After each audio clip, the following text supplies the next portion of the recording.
नबी के शहजादे के उर्स में आए हैं। ऐसे ही नबी के शहजादों के ताल्लुक से अल्लाह अज़्ज़ा वजल के हबीब के शहजादों के मुताल्लिक इमाम अहमद रज़ा ने फरमाया था, तुझसे दर दर से सग, उस सग से है मुझसे निस्बत। तुझसे दर दर से सग, उस सग से है मुझको निस्बत। मेरी गर्दन में भी है दूर का डोरा तेरा, मेरी गर्दन में भी है दूर का डोरा तेरा। और फरमाते हैं इस निशानी के जो सग हैं नहीं मारे जाते। गौसे आदम की याद में आप हजरात ने बहुत सारी रातें गुजारी होंगी। आला हजरत फादले बरेल भी फरमाते हैं, क्या दबे जिस पे हिमायत का हो पंजा तेरा, शेर को खतरे में लाता नहीं कुत्ता तेरा। अब सुने, फरमाते हैं तुझसे दर दर से सग, उस सग से है मुझको निस्बत। मेरी गर्दन में भी है दूर का डोरा तेरा। और फरमाते हैं इस निशानी के जो सग हैं नहीं मारे जाते, इस निशानी के जो सग हैं नहीं मारे जाते। हश्र तक मेरी गर्दन में रहे पट्टा तेरा, हश्र तक मेरी गर्दन में रहे पट्टा तेरा। हम और आप इस उर्स मुकद्दस की तकरीब में हाजिर हैं। अजीज़ान गिरामी, इन अल्लाह वालों की बारगाह में हाजिरी दुनिया और आखिरत संवारने का काम करती है। इसलिए हजरात, हम इन बुजुर्गों की बारगाह में इसलिए आते हैं ताकि हम इन बुजुर्गों की बारगाह में अपने दिलों को जंग आलूद लेकर के आए। हमारे दिल मैले कुचैले हो, जंग आलूद हो, मगर जब इन बुजुर्गों की बारगाह में आ जाएं, जब इन बुजुर्गों की बारगाहों से मिलने वाला फैज हमारे दिल की जो है दिल पर पड़े, जब इनकी किरणें नूर का फैजान हमारे दिल की जो दिल पर पड़े, तो उस नूर की किरणों से हमारा मैला कुचैला दिल साफ हो जाए और नूर से मुनव्वर हो जाए। इसीलिए हम इन अल्लाह वालों की बारगाह में जाते हैं, इस महफिल में हाजिर हैं, इस सहन में हाजिर हैं, एक नबी के शहजादे के इस मज़ारे मुकद्दस के इस खानका के सहन में हाजिर हैं। मेरे जहन में एक सहन और आ रहा है, एक बुजुर्ग हैं, एक अल्लाह वाले हैं, अपनी खानका के सहन में जलवा फरमा हैं। और उस जहांगीर जमाने के बाद जो है जहांगीर बादशाह के जमाने की बात है, उसके कारिंदे कुछ लोग ऐसे हैं जो खिच्चरों पर शक्कर को लाद करके ले जा रहे हैं। वो अल्लाह वाले जो मुहद्दिसे अलल इतलाक अब्दुल हक मुहद्दिसे देहलवी के हम असर हैं, तशरीफ फरमा हैं। आपने देखा उन लोगों से, आपने पूछा क्या है इसमें, उन्होंने बरजस्ता ये जवाब दिया, दिल में सोच करके अगर हमने सही बात बताई तो ये मांगने लगेंगे। उसमें शक्कर थी तो उन्होंने कहा इसमें खार है, इसमें नमक है। तो अल्लाह वाले की निगाहें उठी और उस अल्लाह वाले ने फरमाया अगर खार है तो खार होगा। जब अदीदान मिल्लत इस्लामिया उस अल्लाह के नेक बंदे ने, उस एक अल्लाह के वली ने अपनी जबान से जब ये फरमा दिया कि खार है तो खार होगा, वो बादशाह के कारिंदे उन बोरियों को लेकर के अपने बादशाह के दरबार में पहुंचे। जब उन बोरियों को खोला गया, जो उन बोरियों को लौटा गया, अब जिस बोरी को खोलते थे उसमें नमक निकलता था, जिस बोरी को खोल रहे थे उसमें नमक निकल रहा था, हत्ता के तमाम बोरियों को खोला गया। जब सब में नमक निकला, बादशाह ने कहा मैंने तुमसे नमक नहीं मंगाया था, मैंने तुमसे शक्कर को मंगाया था। वो लोग कहते हैं हम शक्कर ही लेकर के आए थे, मगर क्या करें, रास्ते में एक ऐसी जगह थी जहां पर एक बुजुर्ग तशरीफ फरमा थे जिनके हालात को देख करके लगता था बहुत खस्ता हालात हैं इनके। हमने सोचा कहीं ये शक्कर मांग ना ले, इसलिए हमने कह दिया था कि हम नमक लेकर के आए हैं। जब उन कारिंदों ने कहा, बादशाह ने समझ लिया हो ना हो ये उसी बुजुर्ग की करामत है, ये उसी की निगाहे विलायत का मामला है, जिसने नजर उठा के देखा होगा तो शक्कर को नमक बना दिया है। बादशाह ने कहा अब जाओ उन बुजुर्ग की बारगाह में जाओ। अदीदान मिल्लत इस्लामिया, जब उन बुजुर्ग की बारगाह में वो कारिंदे वापस लौट के आते हैं और जब वो ये कहते हैं हुजूर हमसे गलती हो गई, माफ कर दिया जाए, हुजूर हमसे गलती हो गई, माफ कर दिया जाए, हुजूर हम शक्कर लेके आए थे उसमें नमक निकला है, आपने कहा था कि शक्कर को नमक बनाया था, वो शक्कर है। इसीलिए अजीज़ान मिल्लत इस्लामिया, जब उलमा की महफिल में बैठा करो तो ज़बान संभाल के बैठा करो, और जब औलिया की महफिल में बैठा करो तो दिल संभाल के बैठा करो।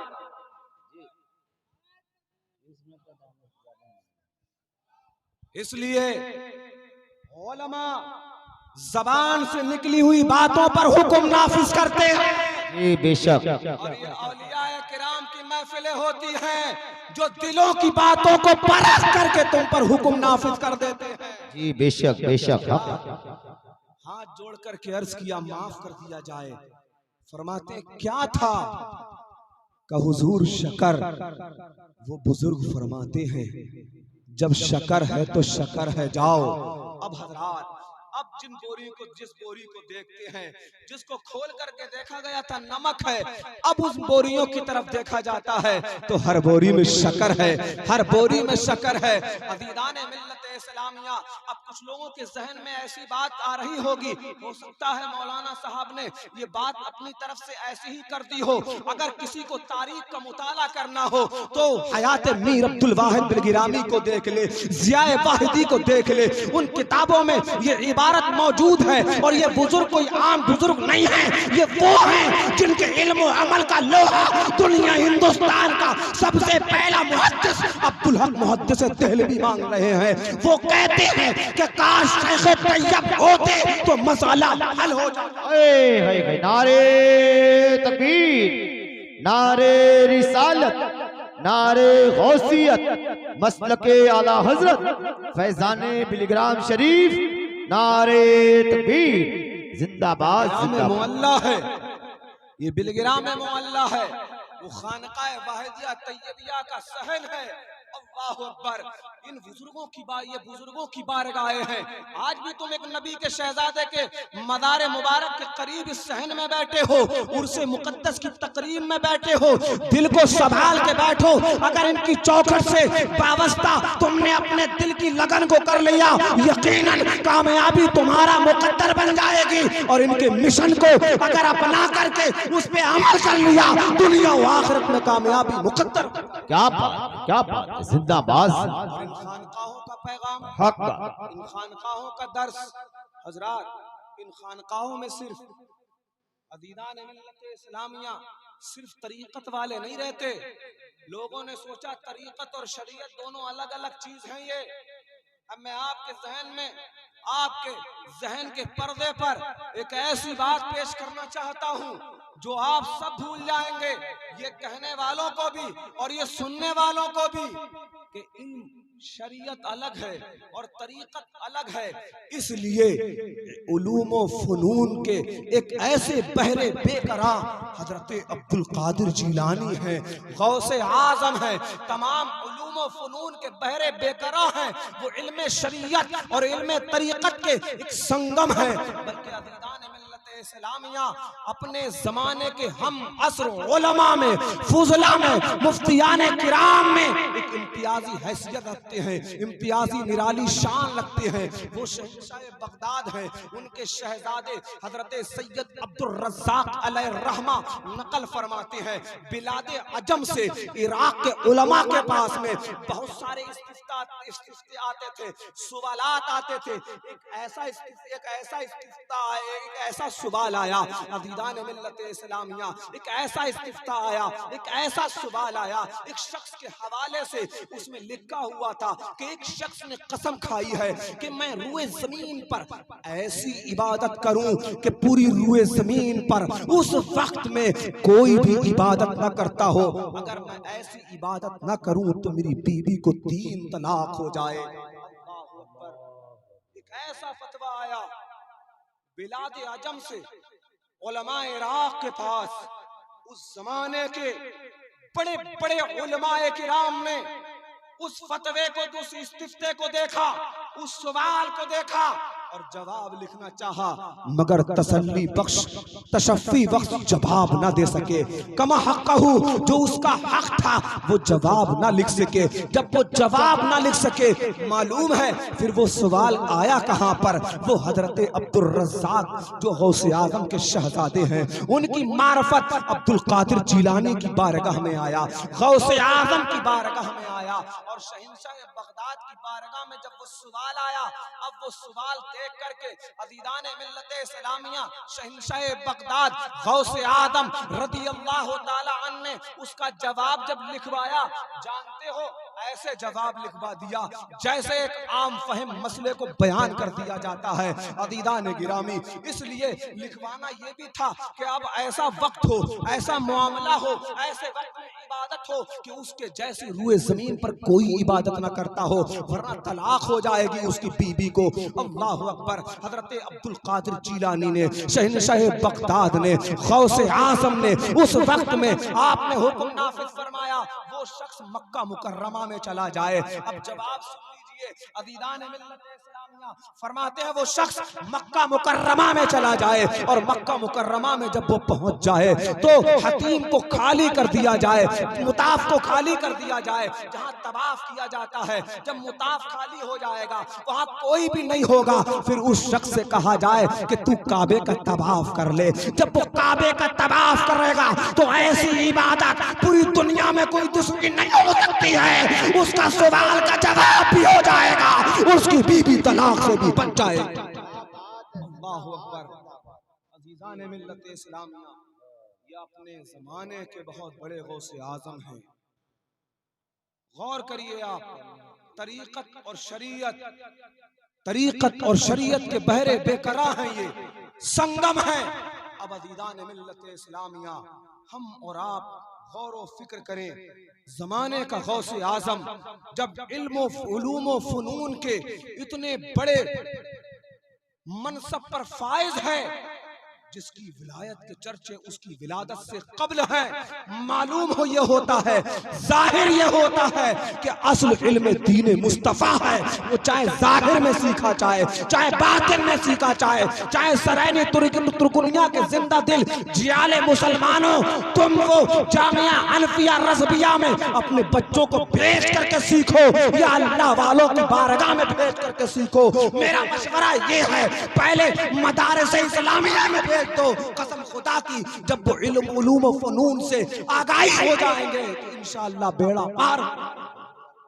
इसलिए अज़ीज़ान मिल्लत इस्लामिया, जरूरी है कि इन बुजुर्गों की बारगाह से हम जुड़े, मगर इनके मिशन को भी आम करें। सिर्फ उर्सों तक न महदूद रहने दें इन बुजुर्गों को, बल्कि इन एरास की महफिलों में जो उलमा पैगाम दें, जो मिशन की बात कहें, उस पे अमल करने की कोशिश करें। हर खानकाह का, हर अल्लाह वाले का मिशन यही है कि मुस्तफ़ा जाने रहमत की शरीयत को आम किया जाए, मुस्तफ़ा जाने रहमत की शरीयत पर अमल किया जाए। इंशाअल्लाह जिस दिन हम और आप मुस्तफ़ा जाने रहमत सल्लल्लाहु ताला अलैहि वसल्लम की शरीयत पर गामज़न हो जाएंगे तो दुनिया और आखिरत में कामयाब हो जाएंगे। और हम इसी मकसद के लिए तो दुनिया में पैदा किए गए थे।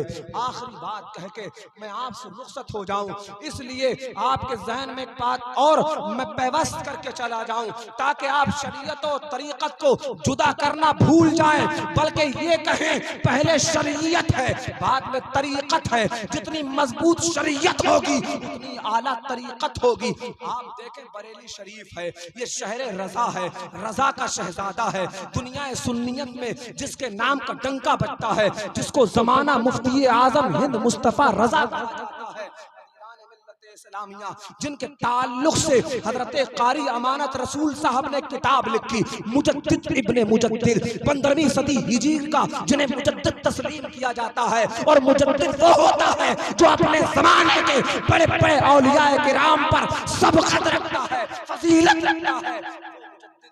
15वीं सदी के सरकार मुफ्ती आजम की बारगाह में अज़ीज़ान मिल्लत इस्लामिया एक सवाल आया था। बुजुर्ग हजरात जानते हैं और सियासी लोग तो बखूबी जानते हैं उसको।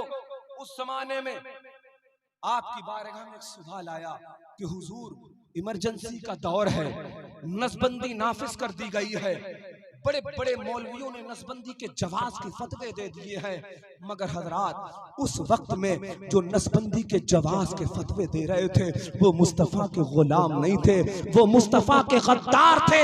ऐसे ही मौकों पे देखा जाता है कि सरकार का गुलाम कौन है, सरकार का वफादार कौन है। नदवा से देवबंद और सहारनपुर तक सबने फतवे दे दिए। नसबंदी जायज है, नसबंदी जायज है। मगर हजरात जब ये सवाल बरेली शरीफ पहुंचा था, मुफ्ती आजम की बारगाह में पहुंचा था, तो मुफ्ती आजम ने बरजस्ता इरशाद फरमाया था और वो फतवा हुजूर ताजुश्शरिया अल्लामा मुफ्ती अख्तर रजा ने नकल फरमाया था। मुफ्ती अख्तर रजा ने लिखा था, सरकार मुफ्ती आजम फरमाते हैं, ऐ अख्तर रजा लिख दो, नसबंदी हराम है, हराम है, हराम है, कतअन हराम है। लिख दिया गया। जब वो फतवा आम हुआ था तो अज़ीज़ान गिरामी कुछ लोग हुकूमत के चापलूस मुफ्ती आजम की बारगाह में गए थे कि हुजूर फतवा वापस ले लीजिए, हुजूर फतवे को वापस ले लीजिए, इसलिए वरना जेल हो जाएगी, वरना कुछ भी हो सकता है। उस वक्त सरकार मुफ्ती आजम बिस्तरे अलालत पर लेटे हुए हैं, आपकी तबीयत नासाज है, उम्र का तकाजा है, हालात ऐसे थे, लोग आपको सहारा देते तब आप उठ के बैठते थे। मगर सुनते हो, जब मुफ्ती आजम की बारगाह में ये कहा गया था फतवा वापस ले लो, फतवा वापस ले लो वरना जेल हो जाएगी, तो नबी का इश्क जो सीने में मचल रहा था, जो दिल नबी के इश्क से मामूर था, मचल जाता है और जोशो जलाल के साथ उठ के बैठ जाते हैं और फरमाते हैं, सुनो, मुस्तफा की शरीयत नहीं बदली जाती बल्कि हुकूमत बदली जाती। तारीख ने देखा, जिंदाबाद, बेशक ये अल्लाह वाले हैं जो अपनी निगाहों से देख लेते हैं, हुकूमतें बदली जाएंगी, शरीयत नहीं बदली जाएगी। तो कसम खुदा की ये वो खानकाएं हैं जहां से हुकूमतें बदली गई हैं, बदली जाएंगी, मगर निज़ाम मुस्तफ़ा जो कल था वो आज भी कायम है और क़यामत तक कायम रहेगा। तो इन खानकाओं का यही पैगाम है, हम इल्म दीन मुस्तफ़ा को आम करें, कुरान की तालीम को आम करें, मुस्तफ़ा के मिशन को आम करें, मुस्तफ़ा के पैगाम को आम करें। जब हम मुस्तफ़ा के मिशन को आम कर देंगे, मुस्तफ़ा जाने रहमत की तालीमात को आम कर देंगे, इस्लाम के पैगाम को आम कर देंगे, तो इंशाअल्लाह ताला हर तरफ हर जमाने में हमारे नाम का ही डंका बजेगा। मगर शर्त ये है, हम सही माना में मुसलमान हो जाएं, हम सही माना में मुस्तफ़ा जाने रहमत के गुलाम हो जाएं। और जब मुस्तफ़ा के गुलाम हो जाएंगे तो इंशाअल्लाह हमारा जन्नत में भी इस्तक़बाल होगा। वरना आप भूल जाइएगा जन्नत किसका नाम है, कैसी है। इसलिए अज़ीज़ान मिल्लत इस्लामिया वो मुत्तक़ियों के लिए बनाई गई है, परहेज़गार लोगों के लिए बनाई गई है, और जो अल्लाह के वली होते हैं वो मुत्तक़ी परहेज़गार होते हैं। अस्तग़फिरुल्लाह रब्बी मिन कुल्लि ज़ंबिन व अतूबु।